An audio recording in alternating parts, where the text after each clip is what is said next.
আসসালামু আলাইকুম সবাইকে। আশা করি সবাই অনেক ভালো আছেন। এই রমজানে আমি কি করছি তা নিয়ে থাকছে একটি ছোট্ট ভ্লগ। আজকে আম্মু বাসায় নেই, আমি একা হাতে কি ইফতারির আয়োজন করলাম আমার এবং আমার ভাইয়ের জন্য, তাই আপনাদের সাথে শেয়ার করব।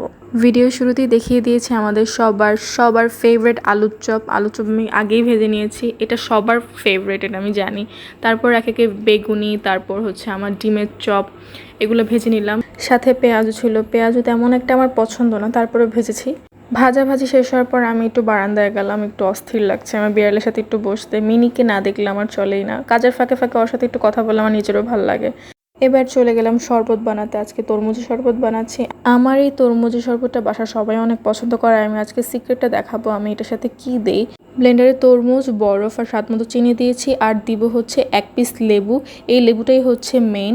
এরপর ব্লেন্ড করার পরে এটা ছেঁকে নেব, যদি একদম পিওর থাকে। আমি এটাকে 2বার ছাঁকবো, তাহলে একদম মুখে কোনো কিছু বাঁধবে না, একদম পিওর থাকবে। তারপরই চলে গেলাম এটা সার্ভ করার জন্য। সাথে কিছু বরফ অ্যাড করেছি, বাস এটা একদম রেডি। আর এটা খেতে এত রিফ্রেশ লাগে, মানে সারাদিন রোজা রাখার পরে এই জুসটা খেলে মানে সারাদিনের ক্লান্তি একদম দূর হয়ে যাবে।